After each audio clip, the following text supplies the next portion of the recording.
Good morning, everyone. Thank you for having me here today. I'm going to be talking today about funding your invention. I'm going to focus on federal funding as well as some state funding programs. And first, I just sort of want to give you a why of why am I here and why am I talking about this subject. And for me, it really started when I was a sophomore in high school. I fell in love with the periodic table. First generation college student, decided to go and study chemical engineering. And when I was a sophomore in college, I had the opportunity to do an NSF REU program. And you just heard about all the wonderful programs that NSF has. And through that experience, I realized I wanted to go to graduate school and get a doctorate. And during that program, the NSF also funded my fellowship, and I had a chance to partner with industry. So I was funded through the GOLI program, Liaison with Industry, and really got a feel for what it means to take those inventions and apply them in the real world in a company. And my first job out of school was at an SBIR funded company. And it, paid my salary. And so I want you all, as we're talking today, even if your interest as an inventor might not be in commercializing, I want you to think about your students and your postdocs who may not end up in faculty positions, but want to go into industry, and how you might even partner with them to help open up opportunities for those students to continue their careers. So that's where I'm coming from that place today. And I'm used to giving this as a workshop, so it'll be very kind of tactical. But if you have questions afterward, happy to talk. I'll be here for the next couple of days. So the SBIR STTR program, it's a federal program. You just heard a little bit from NSF about it. And these are federal programs that are designed to stimulate commercialization and innovation. There's about $4 billion a year that's available to small businesses, and they make over 5,000 awards each year across all the federal agencies. It has 3 phases, and many of you may be familiar. You may have even gotten a phase 1 or phase 2 grant before. Phase 1, it's a short-term, 6 to 12-month project. You can get up to $250,000 in funding to really develop a proof of concept. So if you're an inventor, you're wanting to move this technology forward, and you're developing out that proof of concept with your phase 1 funding, showing that it's feasible. In phase 2, you can get up to $1 million to do that R&D to prototype stage. So ideally, at the end of a phase 2, your company has a commercial prototype, and you can get additional funding through either commercial partners, or perhaps the federal government even becomes your customer. Some differences between SBIR and STTR. SBIR, 11 of the federal agencies participate in it.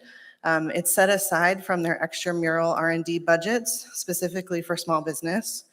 And they allow a nonprofit research institution, so you can partner with a university, but you don't have to, it's optional.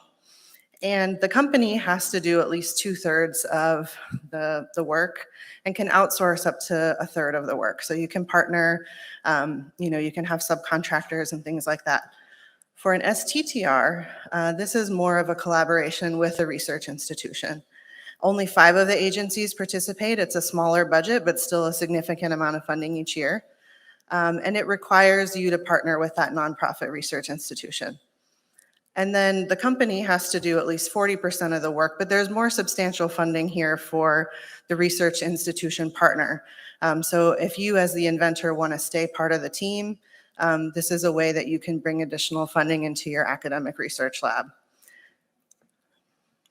Just to give you a sense of the scale of the different agencies, Department of Defense makes up about half of all SBIR STTR funding. Health and Human Services, where the NIH is housed, is about 1/4. And then Department of Energy, NSF, and NASA are the other 3 sort of big ones. And then there's lots of smaller ones like EPA, NIST, and others that make up the rest. You can see the split here between SBIR and STTR. Again, STTR much smaller, but about $450 million in funding. So still a significant source of funding for small businesses. Now, I'll go through this kind of quickly. There's some differences between contracts and grants. So you heard NSF say, we like to fund good ideas. We're not the customer. We want to know what you want to build. And that's an example of a grant agency where they're not setting the specific goals or the specifications of what's being built. They're just funding good innovation. On the contract side, it's much more that the agency that's funding you could ultimately become your customer. And so they're going to have more specifications, some goals that they're trying to reach in that process. On the contract side, you're responding to very specific topics. It's much more focused on procurement. So your company ultimately becoming a vendor. And then there's differences in the way that the proposals are reviewed. So on the NSF side and on the grant side, they're reviewed by an external committee.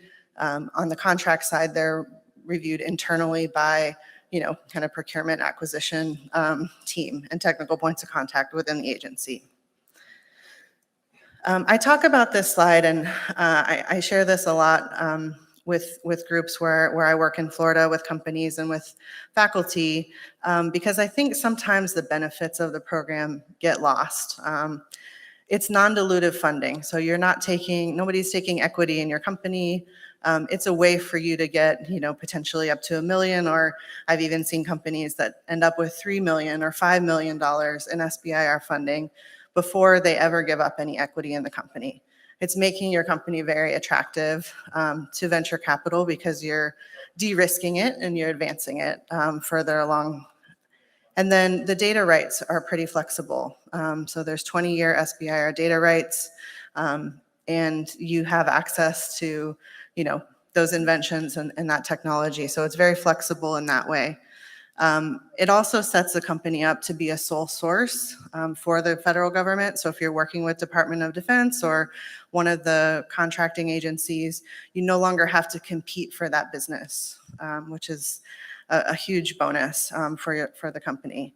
And then, part of the reason why I'm up here today talking about this is because it really does help us solve problems and create jobs. So, postdocs, graduate students, people within your community can continue working on new scientific advances through this type of funding. Can we go back? Sorry, I only have one button. Thank you. And then some of the barriers that you have to overcome. It does take time to put together these proposals. It's not quite like an academic proposal. There's some differences. You have to have a commercialization plan. There's registrations that a company would have to complete. So you have to form a formal entity, complete those registrations and apply. There are some specific accounting, reporting, and commercialization frameworks and metrics that you have to follow. And it's really not a single person kind of activity. It has to really be a team, and you have to showcase that you have the right team in place to access the funding. And then you also have to have appropriate facilities. And this is where a lot of times within innovation ecosystems, accessing your local incubators, your local accelerator programs, sometimes that space could even be within the university itself, but you have to have appropriate facilities. And then the last one is just being really crystal clear on what your objectives are. And you have to submit, a very clear task plan of what you will produce and create in the 6 to 12 months for the phase one. I want to talk a little bit about state funds for SBIR support. So sometimes, this is a little bit lesser known. Many states have phase 0 programs, which are designed to help companies or researchers put together SBIR proposals. So it's not something you have to do completely on your own. A lot of states have support for that. And I put a QR code up here if anybody wants to scan it. There's a document. I know this is a national audience, people are from all over. You can look up what the programs are in your state. And then there's also SBIR STTR matching programs where if the company receives an award, states will kick in matching funds to help expand what you can do and what you can commercialize. As an example, the organization I work for, the Florida High Tech Corridor, we have a matching grants research program. We invest up to $150,000 in university industry collaborations, and it goes to the university side of that to expand what the company can do with the researcher. So this is just a little bit about that program. It's had about $1 billion in economic impact over the years. It really, as I said, helps expand that scope of work. We have students that work on every project. It's generated more than 120 patents. About $80 million have been invested in matching funds with over 500 companies. Another source of support for SBIR at the state level is the FAST program. The states highlighted in blue all have an existing FAST program in place. And this is really to help with outreach about SBIR, to help with technical and business assistance, and then also financial support for companies. So sometimes they'll provide funding for you to hire a consultant or a grant writer. You'll see my home state of Florida there in gray. There's actually an open funding opportunity right now for states to apply for this if you're one of the gray states, to bring it to your state. So I'll get in as well. The agencies also provide support. So not every agency, but as some examples, the Department of Energy has a Phase 0 program where if you're a company that's applying for the first time, you let them know, you send them a short description of what you want to put together, and they have a team ready to assist you with the process. NIH has a similar program that they call their Applicant Assistance Program. And so, researchers or companies can take advantage of that to get application assistance. The first time you do it, it's complicated. There's quite a bit to learn. There's a lot of paperwork. So being able to rely on some support like that can really help. And then I think a lot of people look at it as just a Phase 1 or a Phase 2 award, and they don't realize that all of the agencies have additional supplemental funding opportunities. So even if this talk might be sort of old hat to you, and you've had an SBIR award, you might not realize that the NSF also, for example, has funding to help the company hire a postdoc, or to increase diversity within a company, or to partner with a community college, and train workers from a community college. So there's all this additional resources and funding that your company can access just by being a Phase 1 or Phase 2 awardee. And it really can be a substantial investment. Some kind of quick tips if this is interesting to you and something you want to take advantage of. There are a lot of required registrations. Your company has to have an EIN number and be registered in SAM and various registrations. And that's about a 6 to 8 week process. So I always advise researchers or companies to start that process early. And then really sort of a first step, if it's unfamiliar to you or something that you're interested in accessing, is to start keyword and topic searching. So I encourage you to brainstorm 5 or 10 keywords that sort of represent the area that you're working in, and access on SBIR.gov. They're not the open awards, because a lot of times nothing will pop up. They don't have an open funding opportunity that's specifically for your area right at this moment that you're looking. But what you can do is look at all the closed topics, and you can do some research on what historically have these different agencies funded, and you'll be surprised. There's things like dolphin probiotics, elderberry research for MREs for the military. It can be anything from AR, VR, AI, all these different topic areas and things that you might not think would be fundable. But some really interesting things over the years. So this is also a great way to do competitive research, to see who else out there is working in a similar space and getting this type of funding. And then it can help you really identify which federal agency your topic aligns with, and then you can start looking as they open up topics over time. So this is just an example of the estimated SBIR topic schedule, and they vary because it's the federal government and they're never released quite when they say they will be. But right now we're here in mid-June.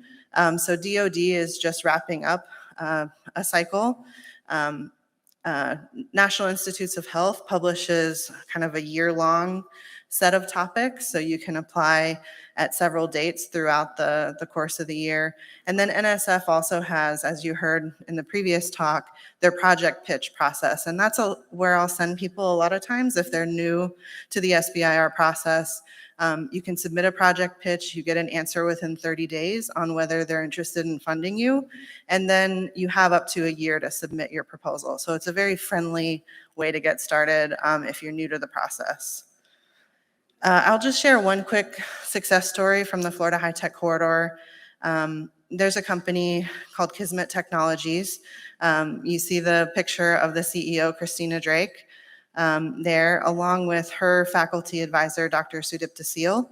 So she received her Ph.D., worked on commercializing these Syria nanomaterials, and has started a company around that technology. And the Florida High Tech Corridor has invested in the partnership that her company now has with this faculty member and another faculty member, Griff Parks, to really help her hire her first employees and continue commercializing it. So it can be a great way to start companies. She's now hired, multiple interns and other students to work on this, and it's an example of a success story that's ongoing right now. So if you want to take the next step, there's also a lot of online resources through SBIR.gov and training events that you can leverage. So different states have different programs. A lot of times they're online free webinars you can take. Sometimes your local state organizations or your incubator accelerator programs will offer free trainings. And I always recommend that sort of the inventor or the entrepreneur apply for this type of funding because you know what you're trying to build best. I've seen a lot of companies kind of hire grant writers or hire consulting firms, and it can work. But a lot of times they don't necessarily have the best interest of the company in mind. And I find that it's important for the entrepreneur or the inventor to take that step, and then you're that much more prepared when you have to write your reports and apply for the next phase of funding.